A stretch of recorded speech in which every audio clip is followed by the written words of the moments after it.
Okay, we're going to continue on in our Father's Word today. This is the book of Samuel, chapter 4, verse 4. So the people sent to Shiloh, that they may bring back from thence the ark of the covenant of the Lord of hosts, which dwelleth between the cherubims. Satan's a cherubim. He has wings. Angels don't have wings, don't need them. They're spiritual beings. They can go from point A to point B. Don't need no rocket ship, none of Elon's rocket ship, to go from point A to point B if you're a spiritual being. You just don't need it. The cherubims had wings. Now Satan has wings. He was a cherubim. He was created by God to be a protecting cherubim. He worked his way up to that position. And Satan loved God and God loved Satan. But then Satan got the big head. Ezekiel 28 tells you, the king of Tyre will turn to ashes from within. That means Satan going to the lake of fire. He's called the man of perdition, the only one judged to the lake of fire so far. So after 5 full months, 5 full moons of Antichrist, that's 165.47 days, Satan will be in Jerusalem pretending to be God. The fake Jesus. Antichrist means the instead of Jesus. And then 1 Corinthians 15:52. In the twinkle of an eye, at the last trump, the final trump, the 7th trump, when the real Jesus comes. Incorruptible means spiritual beings. We're all going to be changed into spiritual beings once again, just like the first earth age. We were spiritual beings. Revelation 12 verse 3, and the dragon used his tail to sweep 1/3 of God's stars. What's a star? A star is a spiritual being. God didn't create flesh man until the 6th day after the catapult, Satan's overthrow. 14,000 years ago, God came back to earth and found 1/3 of his children following Satan.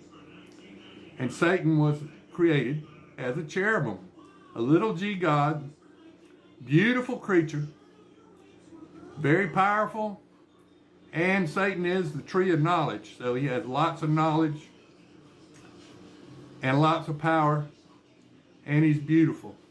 Gave him the big head, and he rebelled against God. Now these creatures, the Zun and the Zoe, they were created by God without free will. Ezekiel 1 tells you all about them. Ezekiel 10, Ezekiel 11, Revelation 4, and Revelation 5 talks about them. These creatures were created by God to protect God's mercy seat. And that's what they do. They fly in these UFOs that look sort of like a flying saucer. Well, that's what they are. They got a circle in the front. The circle means start reading here. And the triangle in the middle of the circle means Father, Son, and the Holy Spirit. Clearly marked God's space vehicle.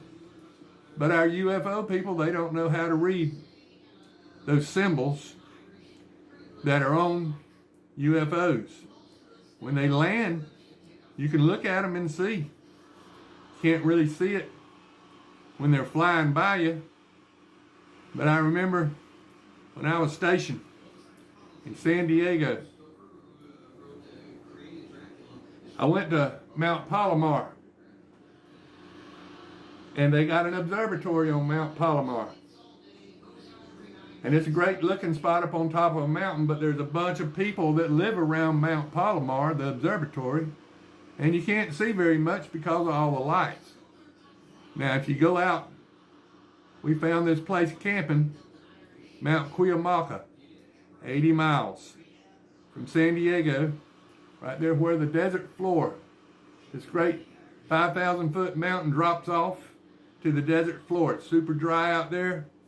And I've never seen so much activity in my life as out at Mount Cuyamaca. It's a 5,000 foot mountain, or close to 5,000 feet up, and it's a straight drop off down in the desert floor. A lot of rocks, a lot of snakes. So be careful if you ever go out there, but it's super dark out there. They don't have lights at Mount Cuyamaca, just a few. And you can see stuff because San Diego is a UFO hotbed. It's a great military base. You got a Marine base, you got a Navy submarine base, you got a naval ship base, Coronado Island. And there's a lot of military in San Diego. And God keeps a close eye on our military. And out there at Catalina Island, right off of Los Angeles there's a lot of activity out there. And you can see it if you go there to look. We used to take all the stuff out of the back of the pickup truck, all our camping gear. Had a blow-up mattress. I didn't like sleeping on the ground. So we take that blow-up mattress and put it in the back of the pickup truck. And we had great big pillows. And we just lay in the back of that pickup truck and watch the show.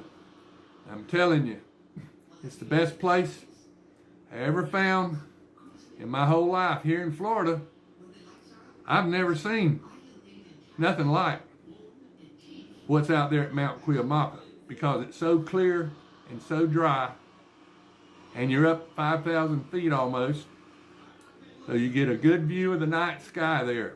So if you ever get a chance to go to San Diego, that's the place to go if you want to watch the night sky.